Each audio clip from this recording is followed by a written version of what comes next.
David, your show's live. Have a great show. Hello and welcome everyone again. And it's a Wednesday morning here in Australia for those of you who are in different countries. And I always love to, sorry, excuse me. There's a little something in my throat today. So I always love to see who tunes in, which countries, and I think it's wonderful when we have a global audience, people all over the world, and it's a great connection, and it's exciting, and it's part of what really stimulates me. Shawana, I think we had you before, Shawana. Welcome back.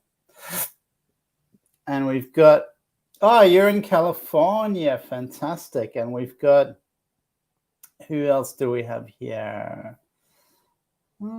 Just California. Well, that's exciting, and I tend to like to talk about mystical topics, philosophy, Buddhism. There's an Indian philosophy called Advaita Vedanta, which is really intriguing, and it's also something I enjoy. It's about non-duality, which is essentially something I often talk about and integrate and help to understand this idea of being connected to all things, not being disconnected, not being about only sort of love and hate or happiness and unhappiness, but being beyond that in the spaciousness of the beyond, which is more about presence. And that kind of metaphysics is really my passion, what I'm interested in.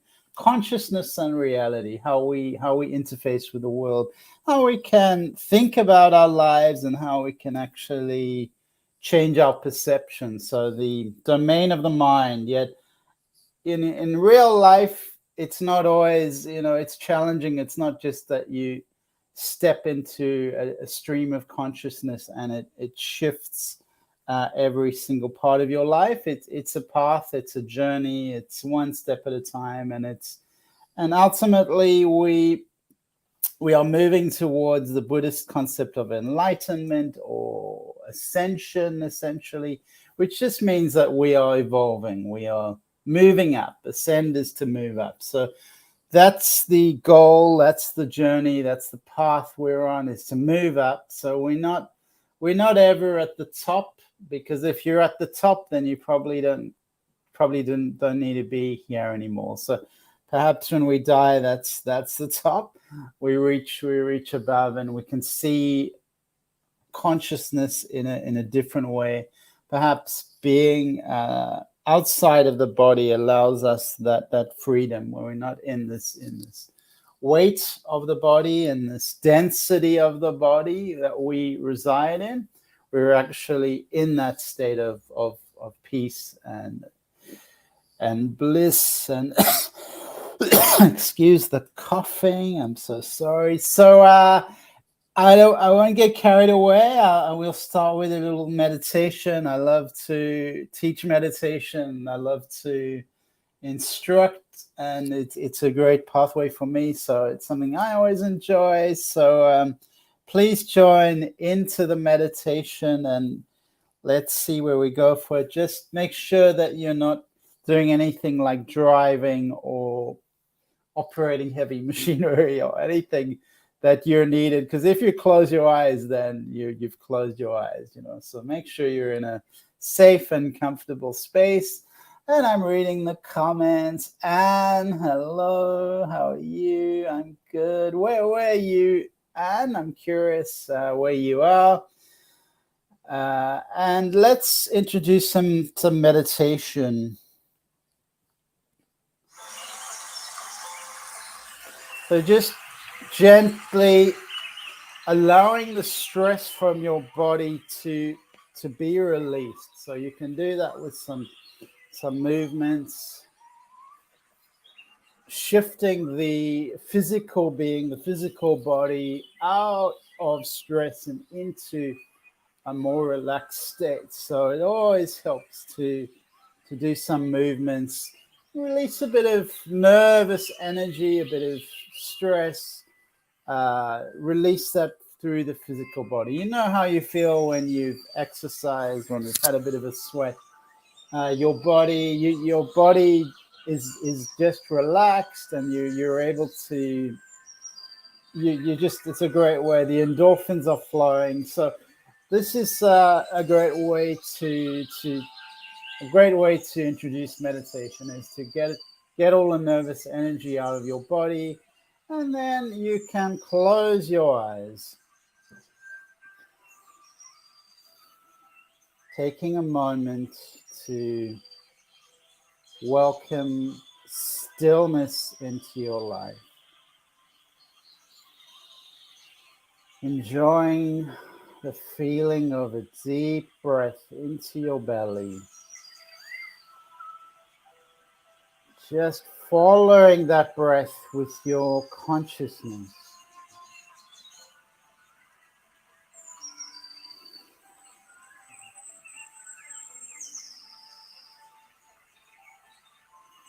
And as you breathe, imagining yourself walking along the stream, perhaps a river that you've been to before, a sacred place for you, a special place.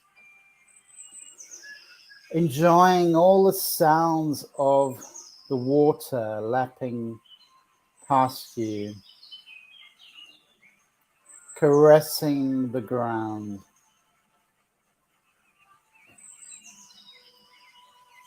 And as you walk along this path, feeling the air around you, the breath of nature, the sounds of nature. Also feeling the touch of the earth beneath your feet, kissing the ground with your feet.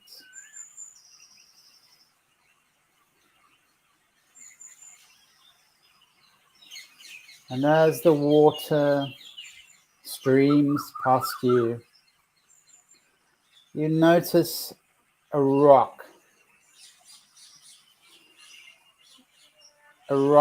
within the water.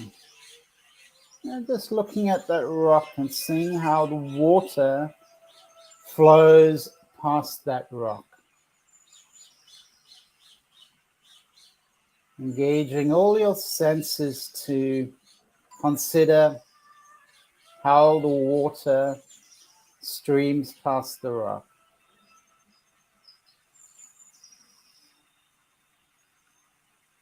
No resistance. It simply accommodates that rock, that heavy weight of the rock. It simply surrenders without any resistance, taking the shape of that rock, and its movement is continuous. Imagine that you are like that water. Your body is 90% water. Imagine that you are able to surrender to whatever is happening in your life without any resistance, without any struggle, just being completely open, being completely relaxed, so that you move through your life with effortless ease.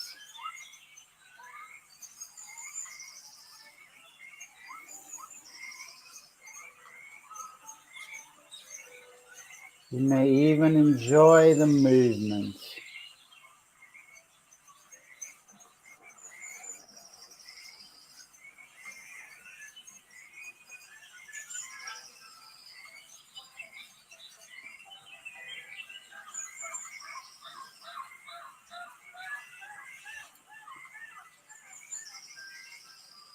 Allowing your life to be more in flow,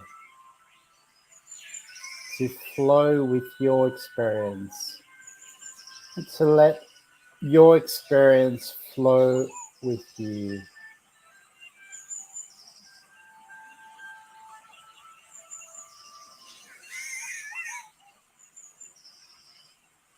Taking a deep breath in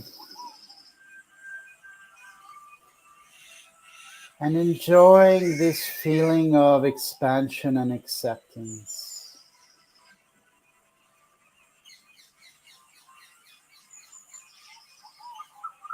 Enjoy being nurtured by nature.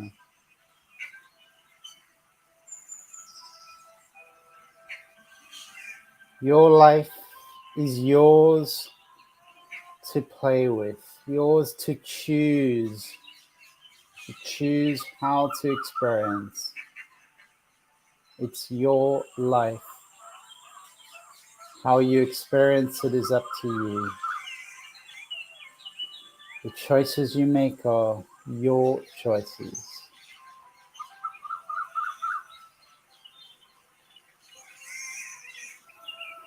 Gently bringing your attention back to your feet, feeling your connection to the ground, to the earth, feeling Mother Earth supporting you beneath your feet. Starting to move your body around, stretching out your body, feeling your skin, the temperature of the space around you. And gently, gently, you may bring yourself back into wakeful awareness. Coming back feeling refreshed. And welcome back, everyone. I hope you enjoyed that. And I'm just reading the comments, and thank you, Anne in California. Welcome to Craig. Please may I get a reading? I'm just looking at your picture, and it looks like children. That's beautiful. Rob, blessings to you. And I'd love to know where you are.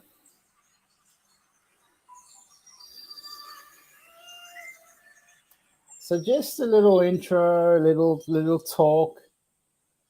I do enjoy talking. And please feel free to let your comments in and to share your insights, where you're coming from.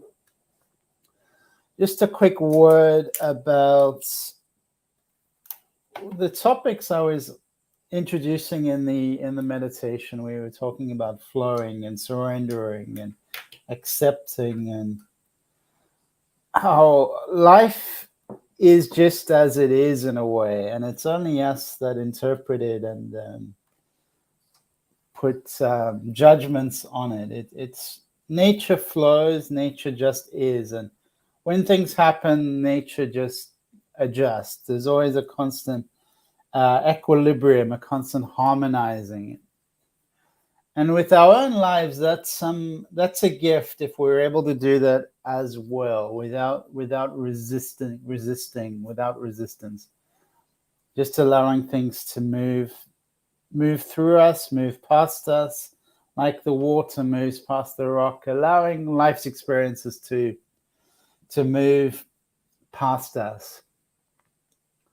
So essentially that's flow, allowing the flow to be. And I like to talk about reclaiming parts of ourselves, reclaiming the shadow, reclaiming the hidden parts of ourselves, the rejected parts of ourselves. Because we all have this experience of shadows, of things that we repress, things that may even haunt us, things that we feel there's something wrong with us. And a lot of this is conditioning that came from childhood. Childhood is really the source of so much of these these habits, these patterns, these ways of being in the world. And those shadow parts of ourselves, they're hidden away. They're hidden away. And so presence is so important, becoming aware of what's going on, of what's within us, being a whole person who's able to be authentic and vulnerable and say, well, this is who I am, and that's okay. This is who I am, and that's okay. I don't need to pretend to be X. I don't need to pretend to be Y. And we have a lot of this pretense in our entertainment. I always think and so make believe. There's a lot of lessons in make believe and in mythology.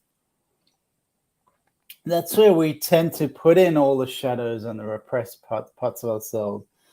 And so this is really interesting. But I'm noticing that there's a tendency for people now to pretend things, and it just becomes a bit silly.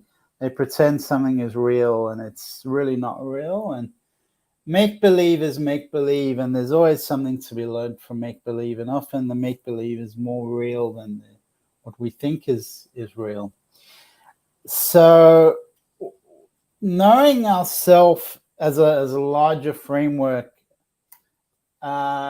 essentially beyond just this narrow self that's in this little field here, we're part of the matrix of life, the vessel of life, of and for life. We're part of creation. So remember, I like to call it a small self. There's a small self, and then there's a larger self, and we are swimming in the ocean of the divine, of consciousness, of what people call God or Krishna. There's different religious names for this.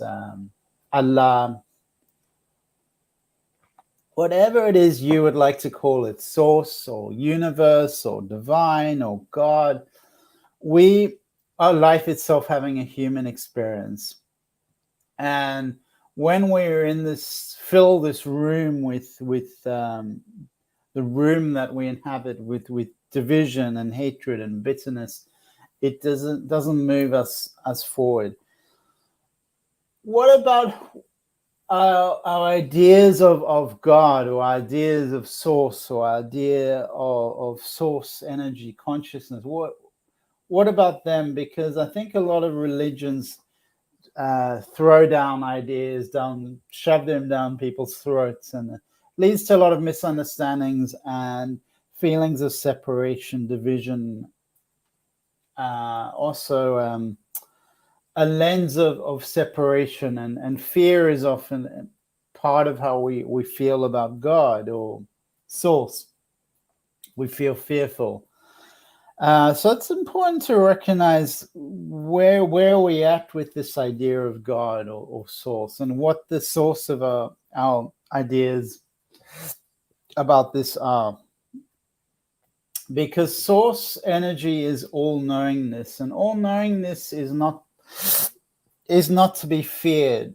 It's only feared because we have these shadows and disown parts of ourselves that we are rejecting. So if we naked and go, well, this is who I am, that's me, there's nothing to fear. It's when we have something hidden away that we don't want to look at, that's when there's something to be feared. So but part of that is the lens of certain religions that brings these ideas forth. Loving outside of the self versus seeing self in all things. So if we can see reality as encompassing ourselves and being part of reality, and seeing ourselves in all things, it shifts the perspective. It narrows down the separation. So love can become this all-encompassing field. What parts of ourselves are we rejecting? Because the truth is, we're all part of the source, and all of us is part of source. Our connection to source is whether we like it or not, whether we choose to or not. And how do we feel about light and dark, about duality? The more we can imagine being at a distance from all the suffering and battling, or the battle between light and dark, the more we can see it from a distance, the less seriously we can take it. So we can look from a distance and see a war and go, all right, well, that's a game of that's a battle of consciousness. It's I don't need to get so involved in it like it's a life and death struggle, unless of course I'm in a war myself, which I'm not in. So I am physically at a distance. So of course it's easier to look from a distance because I am at a distance. But I know people get very caught up in the light and the dark and the battle between good and evil. And when you realize you are source itself having a human experience, then it's a little bit less about this duality, about they are bad, this one's good. It's a little bit less, more connected to the wholeness, the wholeness and the non-separation, if that makes sense. Non-separation. So whether you can look at Russians and Ukrainians as an example and think one side is good and one is bad, you realize that you're within both sides. You are both sides. So and the divine or God, if you believe in that kind of concept, loves both sides equally. It's not like one child you love and the other child you hate. Usually it's natural to love all of our children. So part of this, the shadows we reject and the shadows we repressed, there's a tool. I want you to imagine that you're walking up a mountain, and in that mountain there's a cave, and in that cave is the person you don't want to see, the person you reject. It can even be parts of yourself. In that cave on top of the mountain is that thing that you reject. And you are the one who gets to bring that person out of the cave and bring them down the mountain.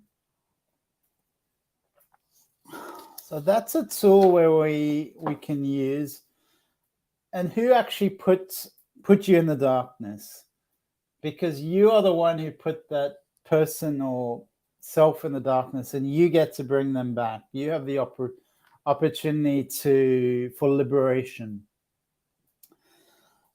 Now, I know that there's people in your life that did horrible things, and we tend to carry that energy with us. It's almost like we're disgusted with what they did, or even with what we did, because we're often that rejected parts of ourselves are there. So this is about seeing it in a new way that encompasses love and acceptance and essentially integrates those parts. So we're not absolving sin or justifying or saying everything is okay. We're balancing, accepting, and we're bringing light to the darkness. So this is the key concept, bringing light to the shadow. What if you saw through a lens of everything is goodness and everything is source? And thank you, Samadhi. Lots of collective healing here. So I do like to look at the shadows, look at non-duality, and integrate these concepts, and look at the aspects to ourselves that we are rejecting, the aspects that we are rejecting about others. I'm just reading the comments. I don't know what that means, Samadhi Raven. So maybe you could share what you mean by that. So regarding what we reject, and okay, thanks, Samadhi Raven. That makes more sense. Okay, brilliant. So I was talking about this going up to the cave and liberating this rejected aspect from the cave. It could be ourself, and there's multiple exercises you can do, but aspects of the self. It could be we all have this kind of narrative of an enemy or someone who did us wrong or someone who did a terrible thing to us. And liberating that image from the cave essentially frees us of that experience. It frees us of being tainted by that experience, and it frees us to be the liberators. We're liberating ourselves, and we're no longer a victim of that experience. We have liberated ourselves. So there's an aspect to disgust, and I think a good example of things in life is the dog poo. You put your you go for a walk, and then you find the dog poo under your shoe, and you have this feeling of disgust, and this you feel this is disgusting. And why is it disgusting? Part of it is we've been taught that it's disgusting. We have this idea that it's disgusting. The meaning has been given to us. It influences that experiences, and it influences how we frame that experience of the dog poo under our shoe.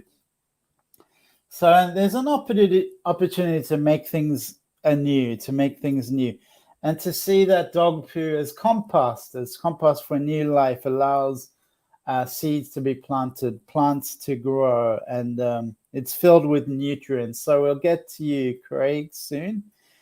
So seeing dog poo as also being from source, recognizing that as being from source, is to respect and honor all things, even those that you reject.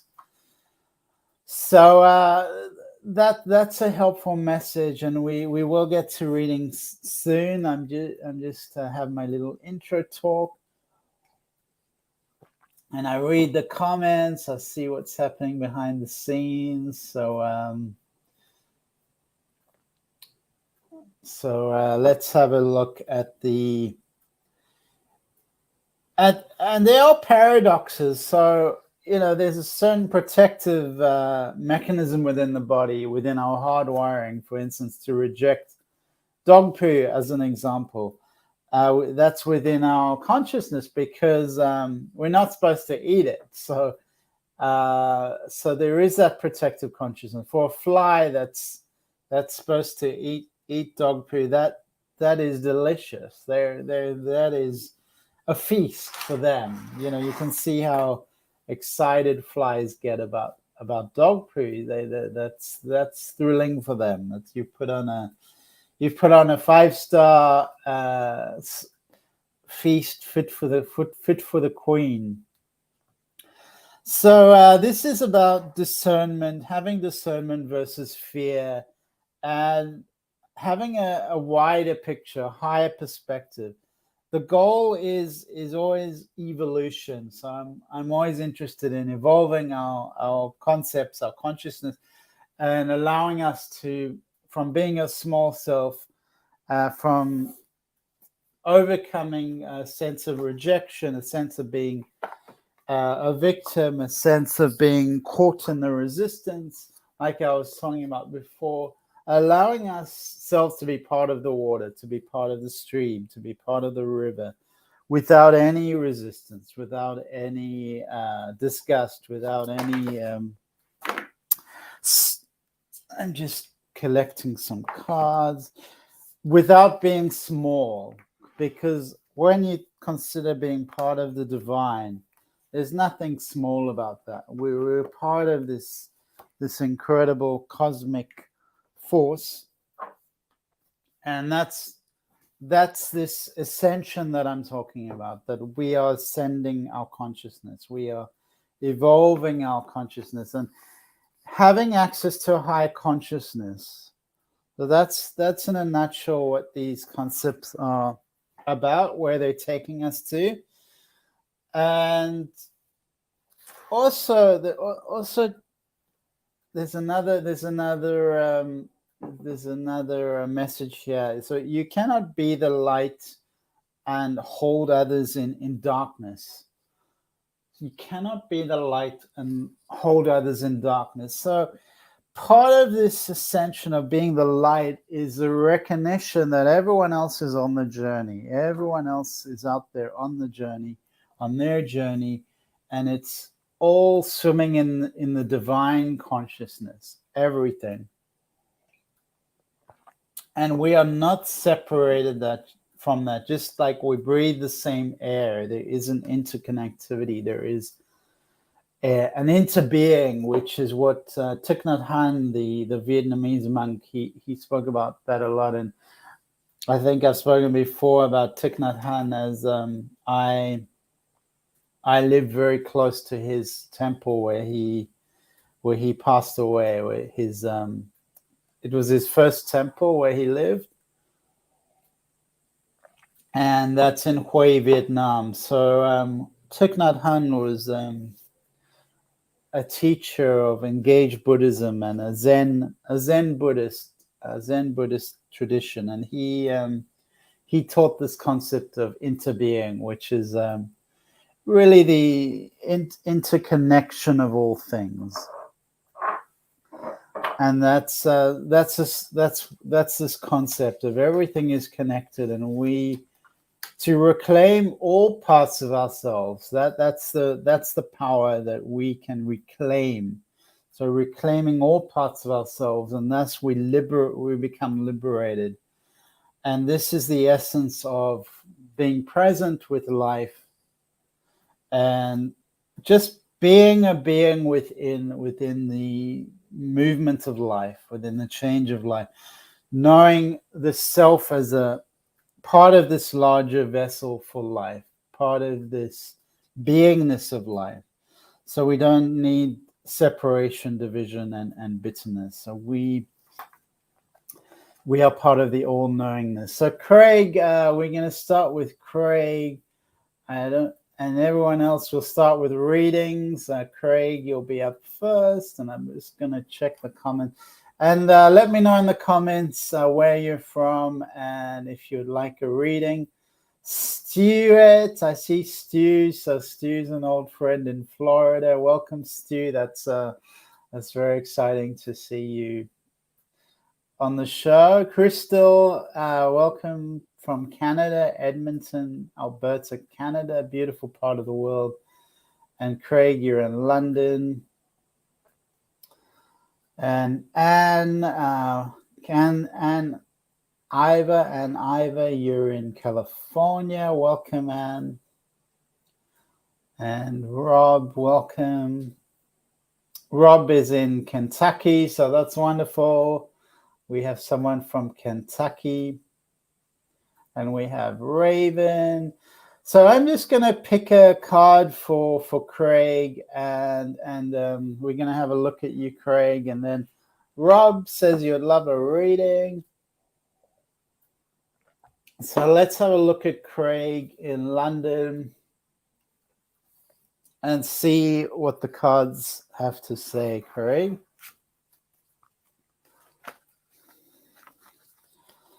So clearing our consciousness.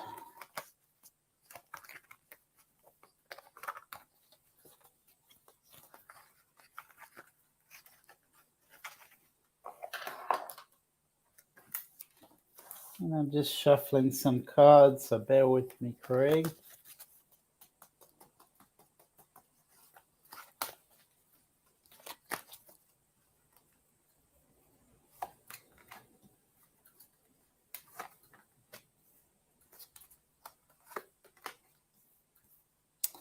So there's very positive cards coming in for you, Craig. I actually have the Sun card, and I'm going to pick a cosmic card to check in with the energy here. A lot of shuffling going on. I feel things are moving in a positive direction. And the cosmic energy is saying that life for you could be, you could consider your life as a prayer. So I think that's an interesting concept, how to frame how you see the world as a prayer. And I think because it feels like you have these responsibilities and things that keep you quite busy, there's always something next. There's always like, what's next? It seems like there's never ending the things that you have to do, and I feel like it's almost like you need to take time out in your consciousness, because you cannot do it in your physical life. There's always something pulling you in a different direction, expecting something from you. So this is saying that you're making your life a moving prayer is what this is saying. Making your life a moving prayer. So it's a beautiful card, and it's linked to kind of what we were talking about. I was saying with the rock and the water, surrendering with a state of devotion to this moving water. So you find yourself in tune with the flow of life, connected to the flow of life, and your framing, your attention, your focus is being called to shift to heart intelligence, the intelligence of your heart, to almost have reverence for your inner temple, and make your life a devotion to this place. So I love this idea of life being a moving prayer, your life being a moving prayer. So it's a beautiful message, because I feel like things are often feeling out of kilter for you, and the resonance and the potency of what you're doing has been a bit watered down. So remember the things, what you started, why you did the things that you did, like what got you started in the first place. So just remind yourself of what was in the source, what was at the beginning, why you did the things you did, and honor them, honor those decisions, honor those choices, honor the opportunities you took, because it feels like you're questioning and you're a little disconnected from some of the choices you made, and those choices brought you here, and it's being in tune with them will really help you access and reconnect with the truth, reconnect with the center of your heart, and it will help you. Yeah, that essence is going to help you connect to your life, devote to your life, and care, and connect to the things that you care about the most deeply. So yeah, there's also a sense of the seasons. There's times to plant, there's times to sow seeds, and other parts to water those seeds, and so there is a timing to this as well. But just keep true to your heart, the potency of your heart, and that's going to bring things alive. It's going to animate things. And you could ask, how can I make life a moving prayer? That can assist you. But you have a beautiful sun in your reading, a beautiful sun, which is a powerful card. And of course, we can't live without the sun. We cannot live without the sun. So you have this sun, which is new beginnings and blessings to the earth, and it is saying there's blessings in your life, and just like the sun nurtures the earth, there's a sense of life being alive, and divine inspiration and growth is being called into your world. So you could definitely visualize this sun energy blessing you, inspiring you, bringing forth new life. There is I'm just looking at another card here for you I picked, which it's saying there is some success within money, but it involves a woman. So just see how that plays out. She may already be in your life, that someone who may give you advice, may help you with money, maybe a sense of value to you. So just be on the lookout for assistance and honor that person as divinely sent.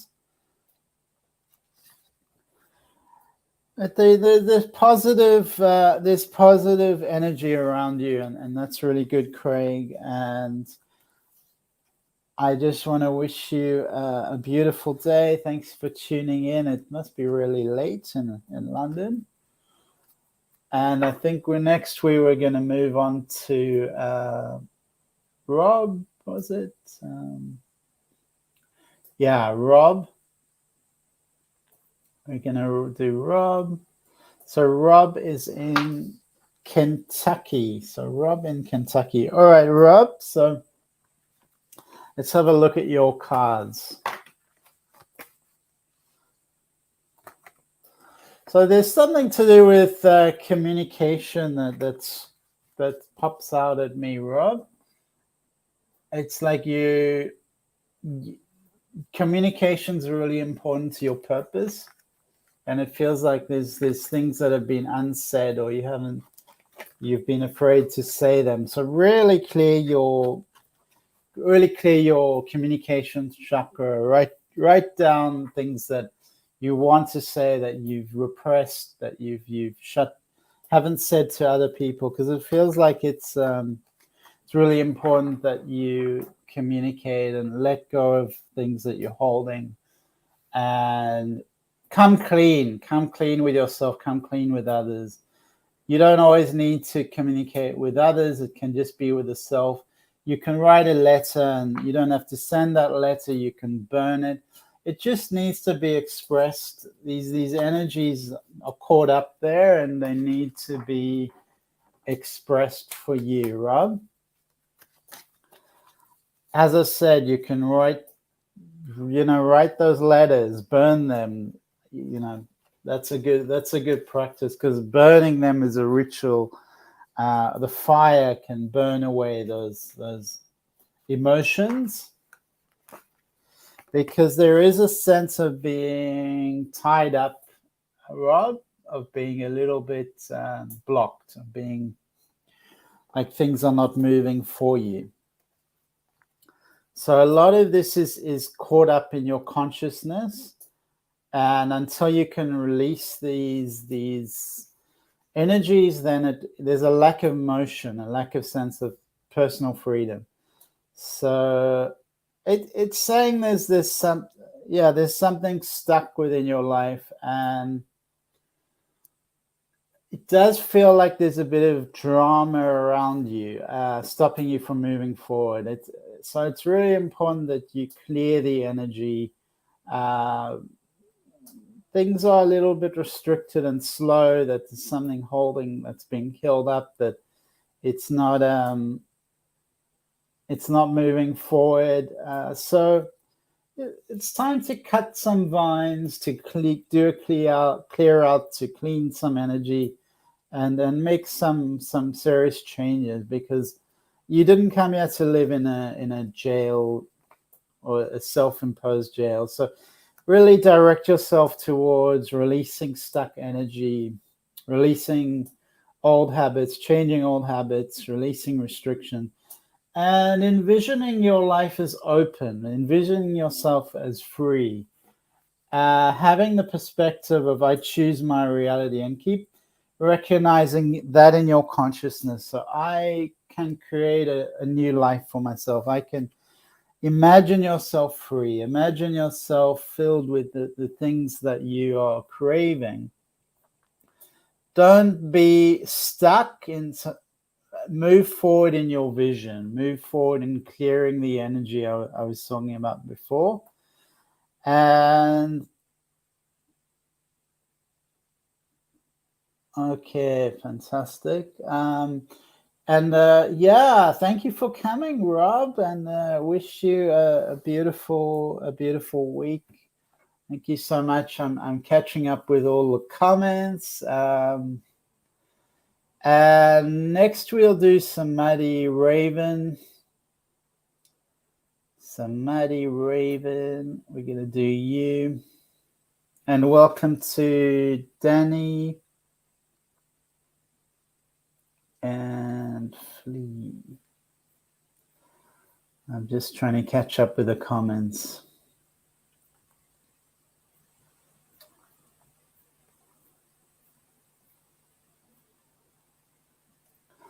And I think that we had you last week, Tabitha, so welcome back.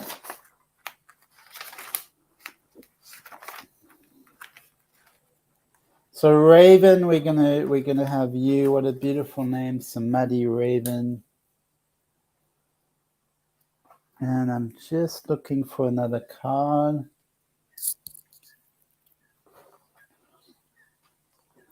Okay, clearing the energy.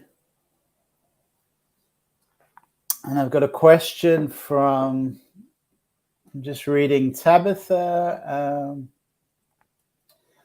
And Tabitha, I think you said you were in Perth. I think you said you were in Perth, but I'm not sure. It's hard to keep up with the comments. So Tabitha, you would love a reading about your art career.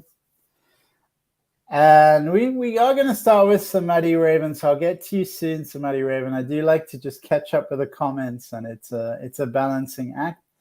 And Eva, I think it's probably Eva. And apologies if I get the pronunciation wrong, and Eva.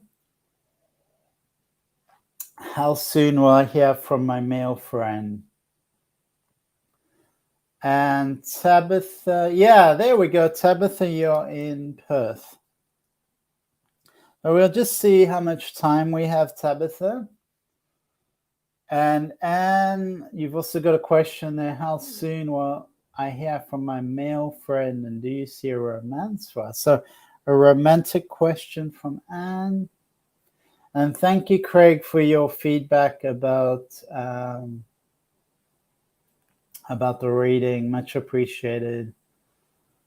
Bright Shine. So I don't know what your name is, Bright Shine. You could also feel free to share that with us. I don't really understand your question, to be honest. Maybe you can explain that with a bit more context, and also where you're from and what your name is and things like that. Lisa Holland Bowles. Hi from San Francisco. That's exciting. I spent a bit of time in San Francisco. So beautiful. The bridge is really incredible, and it's got such a history with technology and with universities. With what's that university town?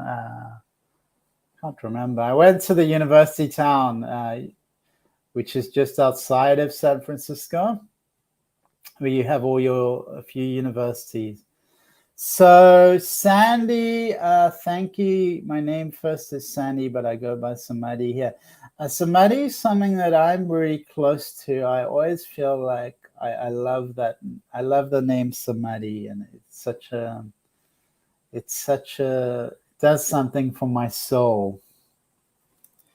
So Sandy, I am coming to you. Please accept my apology for the delay. I'm quite slow with the comments. And thank you, Rob. You're amazing too. And who else? Yeah, well, Samadhi is very powerful, Sandy. So Sandy, Samadhi. For me, it's very powerful. I feel very resonant with Samadhi. And you're in Canada. I have a very close friend who lived in Ontario, and I have quite a few friends in Ontario. And I've never made it there. I was supposed to go there, and it was almost planned, but it didn't quite work out. And then we've got Anne and Samadhi. Berkeley. Thanks, Rob. So I was talking about San Francisco, and I went to the town next to San Francisco, which is a university town called Berkeley, and I met some lovely people there. And a lot of Buddhist communities, and I felt really connected, and I felt like coming home in Berkeley. It was really a special place for me. So let's get to Sandy. So thank you so much for your patience, Sandy. I love to have my tea with me. It's getting a bit cold now, though. So let's clear the energy and welcome in Sandy.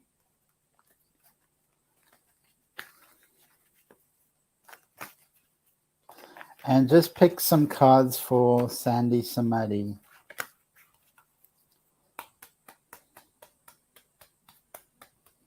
And I'm just looking at your picture because that cat is really cute. Looks like a Siamese cat, perhaps. Okay, Sandy.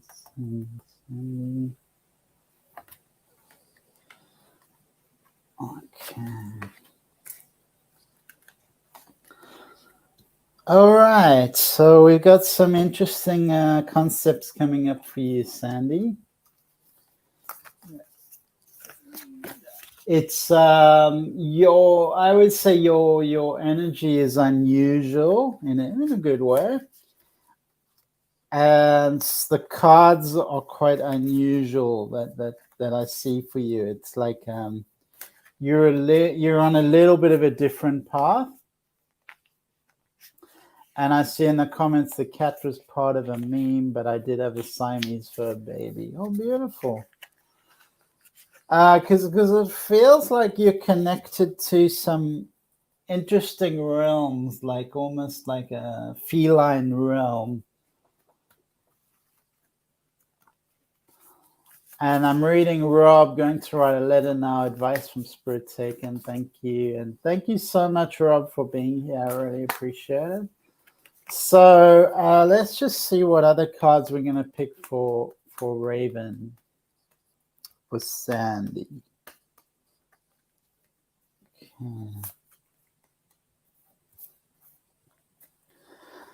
All right, so there's a lot of awakening energy around you. A lot of you're here to kind of shake things up. I would say you're here to shake things up. So when you're like an instigator, so when you have that kind of energy, it can be challenging for other people and also challenging for yourself, because I mean, you're just this beautiful soul, but you came here to disrupt. So I would say there's a disruptor energy. So that disruptor energy is because it's here to disrupt. It is going to be a little bit challenging to integrate with other people, and you're not here to be shy. You're not here to be small. You're not here to be hidden away. You're here to activate, to be part of awakening. So you have a power. You have a power, Sandy, and that power scares people. So I would imagine some people are scared of you and sort of run away from you and hide from you, and you would get some negative feedback, definitely, because people are afraid. People are afraid of you.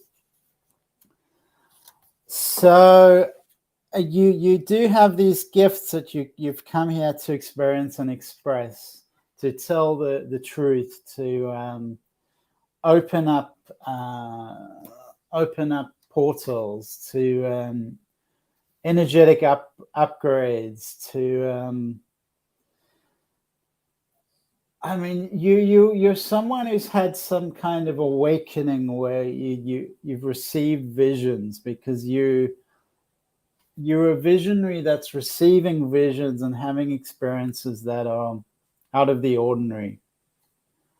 And this is this is a wonderful thing, and for some people, as I said, it's going to be a scary thing. So you may have to sometimes go through this alone, because people don't necessarily understand what you're going through, so you may have to go through that alone. And in that going through it alone there's a liberating sense of individuation, of being not dependent on others, of being dependent on yourself, and that's very strong.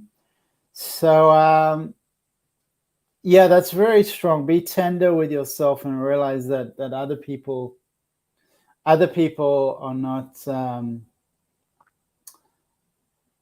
I'm just getting distracted by the comments. Sorry. So you're here as an activator. You're here to help with the ascension, healing, and upgrade of humanity. And it's not a simple task. It's a lot of responsibility.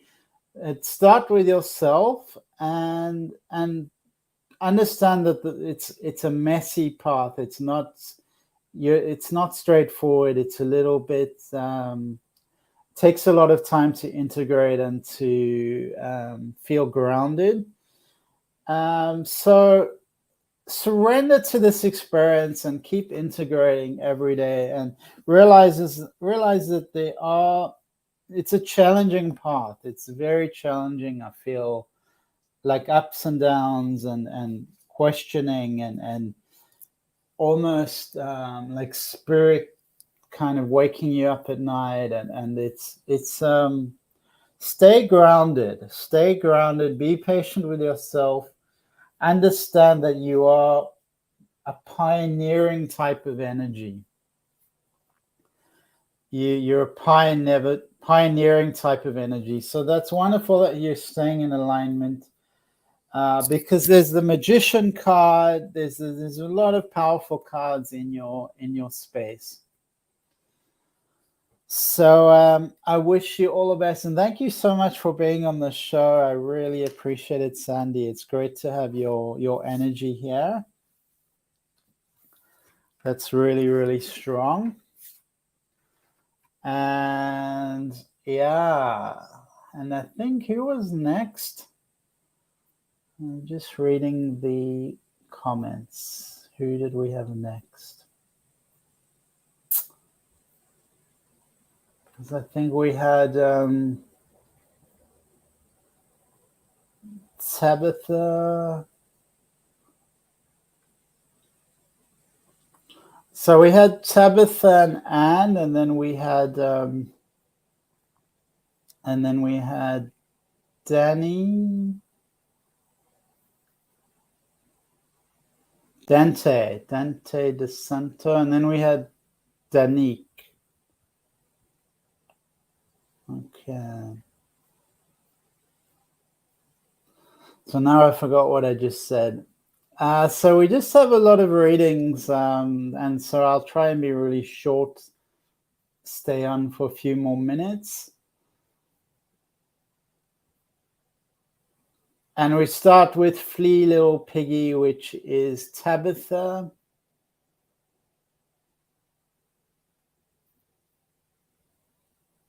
So I'd love to see your artwork, Tabitha, and I'd love to see a link for that. I also am an artist, and I also I have some pages and things. If you search for me, you can also, we could connect over art. So it's a great way to connect with people. And I just want to say that it's a lot of artists struggle.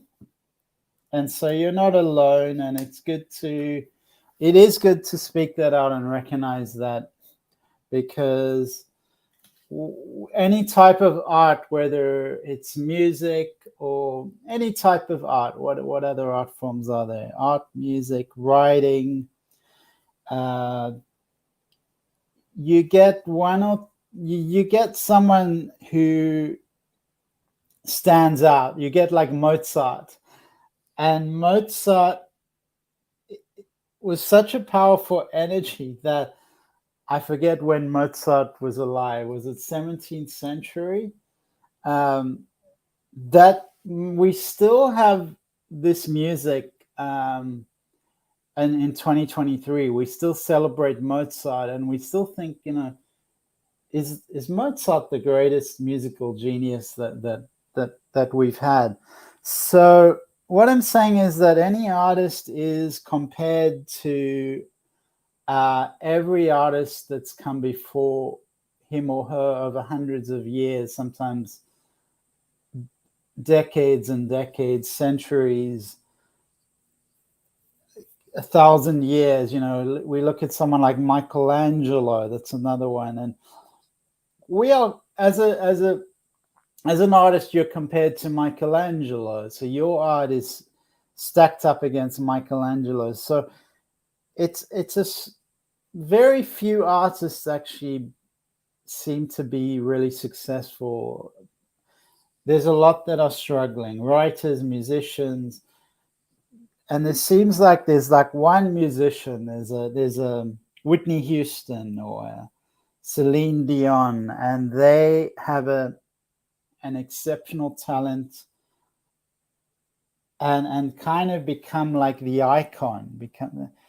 And if you're just so many beautiful musicians that are also very talented and wonderful, that they don't have that sense of being Celine Dion. So there's a real destiny here, and it's important that you share with others. But just realize that you're not alone in this, and there's every generation will have maybe one or two artists who stand out, who really seem to get all the fame. So you're doing fine as you are. But let's have a look at the cards, Tabitha, because I know that time is short. So we'll just have a quick shuffle.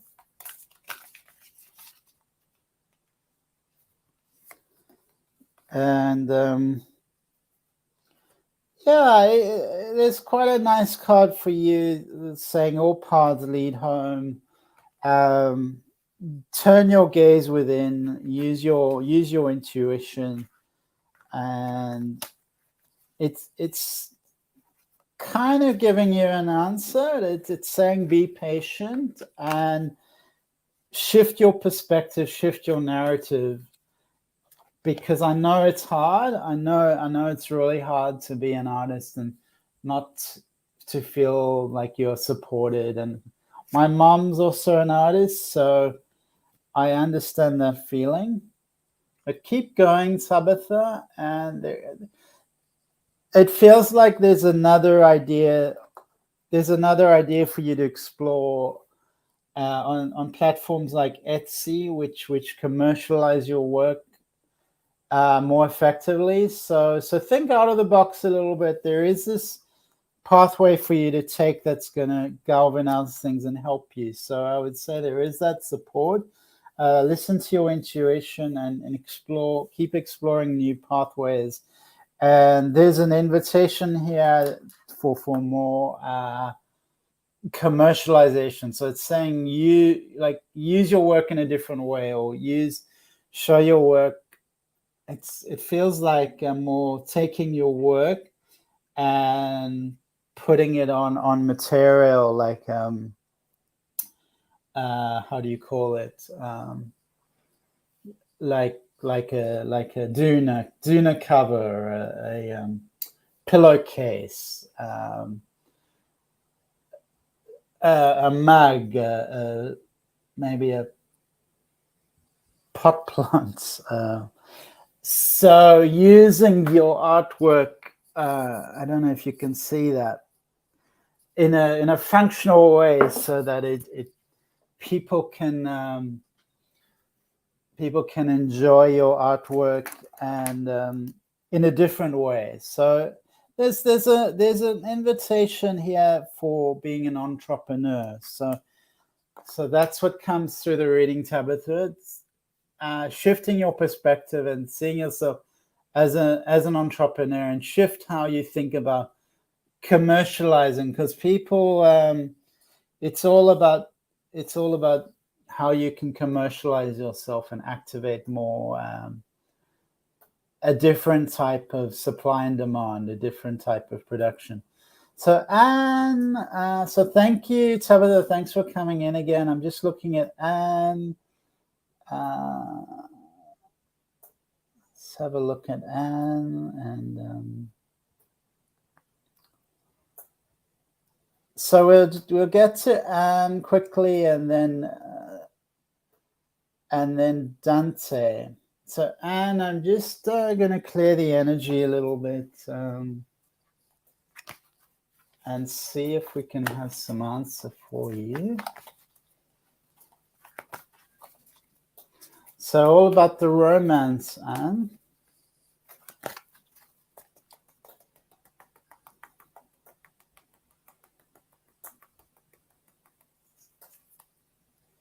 Okay.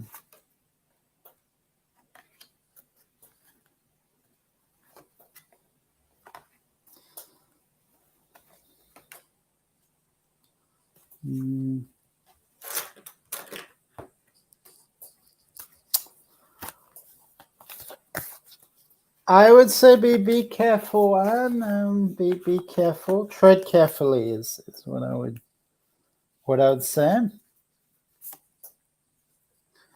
Don't invest too much. Just be open. You decide as well. If there's I'm just concerned you're putting too many eggs in one basket. So just be open and a little bit more neutral, and don't invest too much in this. Is what I'd say.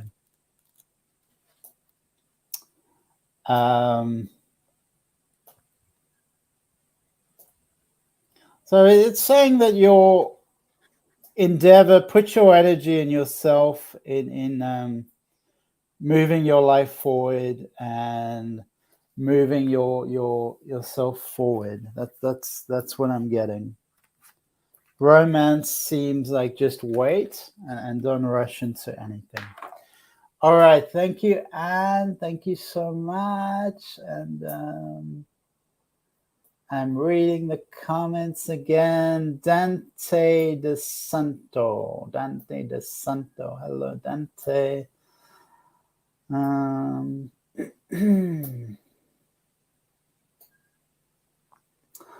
Okay. Sorry, Dante. We missed you. So we'll be on next week at the same time. Let's have a look at Danique. Okay. Thank you for the comments. So Mozart was born in 1756. So there you go. So that's just my point, that we have this musical genius born in 1756, and any musician now is still has these people who we're sharing the market with those individuals with such talent. People are still buying Mozart's music, even though it's how many years now? It's 270 years. And the same with art. People still buying prints of Michelangelo, Leonardo da Vinci, of these great artists. And so it's, the marketplace is quite cluttered, let's say, and let you know, that's the truth of it. It's we're not dealing with something of just this last 20 years or something. We're dealing with hundreds of years. So artists, it's a challenging field.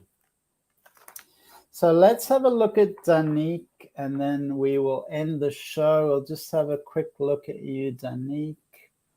So hi, Danny, and welcome to the show. It's exciting to have you. And you were looking for some life advice.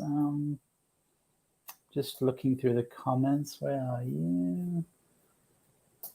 Danique.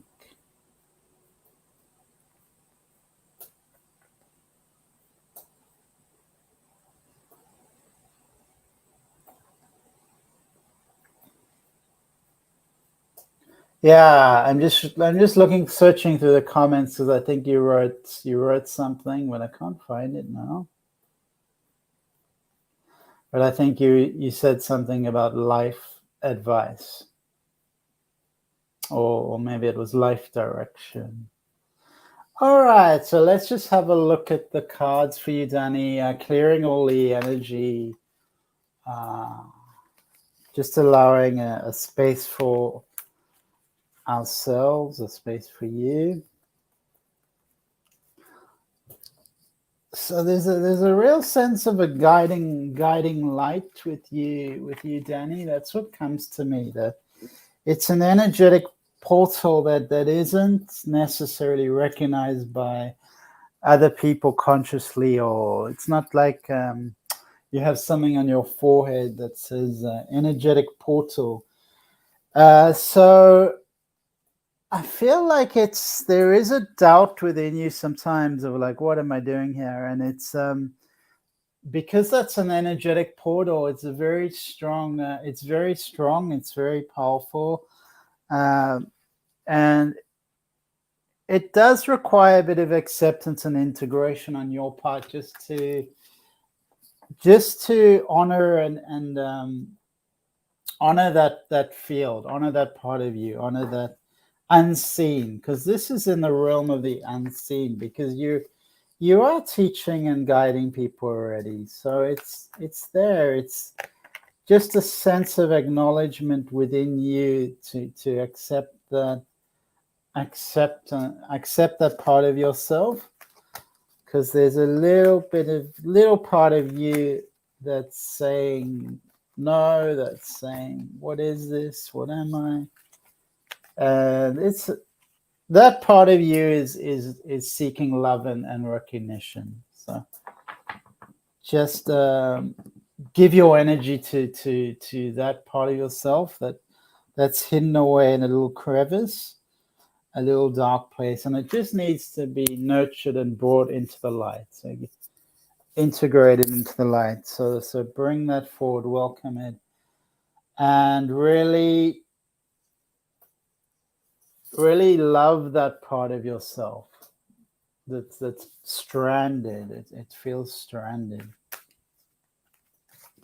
like it can't breathe, and that's almost like an integration, but almost like a shamanic ritual that can bring that consciousness into the light with love and devotion, and there's such a sadness there. So also I just feel tears. I feel that with that integration comes so much love and more and freedom.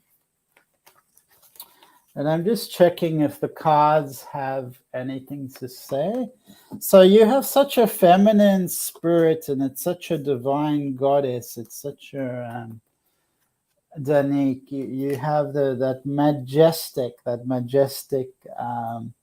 energy. So the cards for you are really beautiful cards. They're really strong cards and very cosmic cards. And I'm seeing appreciation as really important.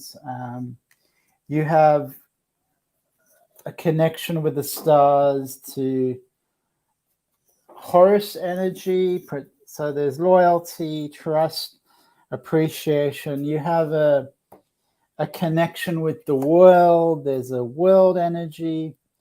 But you're really protected. So the star card is saying you're protected, your energy is protected, and it's safe to open your heart back. That's what it's saying. You've been called to open your heart to receive a new level of support from your life. And there's an ancestral pending. There's almost like there's still some traumas you're working through, past life, karmic impressions, and so there's still some blocks and some lack of trust that's holding you back from receiving support. And these energies, this card is saying that it's safe to let your guard down, to open your heart again, and that the conditions are safe for you, that the world isn't the world is a friendly place, that there's that you have this protection that can allow you with a new insight and a new way of experiencing life. So they want you to feel secure and safe, even if it can be difficult and feel difficult. And they're inviting you to hand your fear over to them, see opportunities in your life for more love. So stay open to receiving a greater level of support. But that's from this world, but also beyond the world. So don't just think of the support is coming from this world. And Danica, call in your team of protectors, of loyal supporters, physically and energetically. They want you to soften a bit and soften through the ups and downs of life, to open your heart through whatever's happening, especially when it wants to harden. So the key here is to open yourself up. You have a beautiful world card, and you also have a card that's saying more balance, more rest and rejuvenation is important. But the world card is opening up, is expansion. It's the beautiful blue earth rotating. It's saying expand your vision, connect to the world, to connect to some broader visions. The world is big, and there's a whole lot out there to consider. So it's saying to widen your perspective. You're here with, there's boundless possibilities, unlimited powerful energy. So really, it's in your meditations, open yourself up to this boundlessness, this possibility, and that's exciting. So we're just going to end it there with Danica. I see Nia, you wanted a reading. We just over time, so do come next week, and we'll come on early, and we'll definitely get you in there. I'm sorry that we are out of time. Thank you so much, everyone, and really appreciate you all coming through this week. Come next week. Share with your friends. Feel free to donate and send questions. You can send questions on the YouTube channel. And thank you everyone so much. We just take a moment to ground our energy back into the earth, integrate that energy. So breathe deeply and bring it back to Mother Earth. I wish you all a beautiful week. Thank you so much, and my love and prayers go out to each one of you for being here. Thank you so much.